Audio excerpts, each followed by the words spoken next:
Okay, I get asked this kind of thing enough, so let's talk about this because this is a good example for trade-offs that you're always doing in games, right? And so, in this case, this is why can't you see your feet in Left 4 Dead 2? You can in 1, right? I think you still can.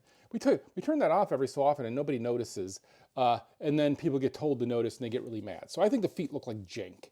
I think they look horrible going up ladders. I think they look horrible on ledges and around spaces because we just don't account for them well. You can kind of look at all the different engines and see kind of where they work best and what they were made for originally. And the Source engine was originally made for first-person shooters where you didn't see your full body. And it shows because there's a bunch of stuff around this. But also, you got to remember back when the game was made, memory and resources were really restricted, really restricted. And so for that, everything that you put into the world, now, if you're a big Source Engine fan and you're checking the updates and all of that, and you know everything about it, yeah, I'm probably gonna misspeak on a little stuff here. I'm giving the gist of it, okay? Right, Boris? Right?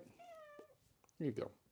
Uh, but everything you put into the game, you have to take something else out. Now, this isn't like if you're making maps, you can make more maps because that's linear and how you encounter it and the memory considerations there are linear as you're moving through it. But something that's with you is a zero-sum game. If you put something in one place, you got to take it away from another. Hang on, now he wants to leave.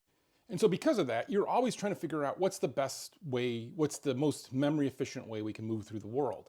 So like before we ship a game, there will be somebody who goes through the meshes, and if you go look at them, I'm trying to think if this was done in Left 4 Dead 1. I almost remember, I'm positive it was, I think.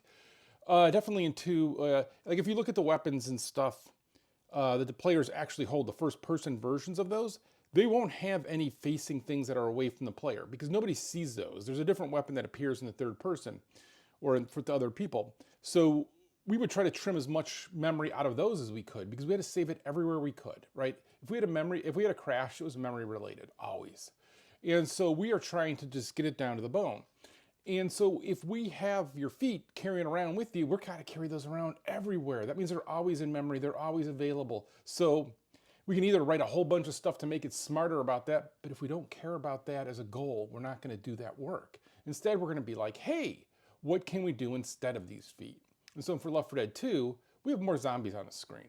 We have more zombies on the screen because of those feet. Now, in the Anacrusis, we have even more aliens on the screen, way more, like twice as many as Left 4 Dead 2.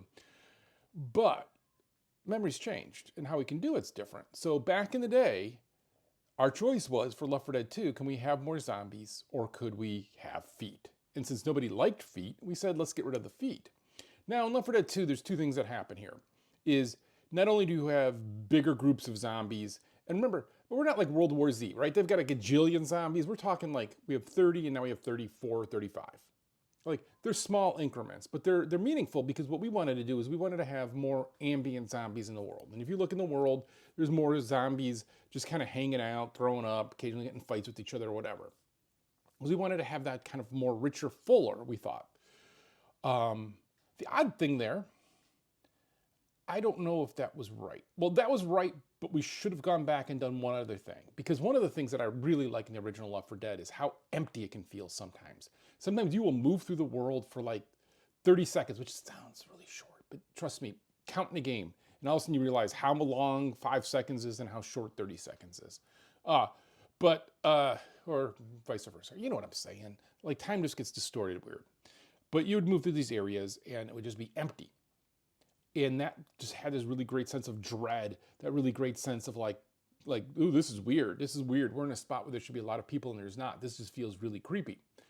And we kind of lose that in Left 4 Dead 2 because we have more ambient zombies. We have more zombies in the world, which we thought were originally were going to be like in the background.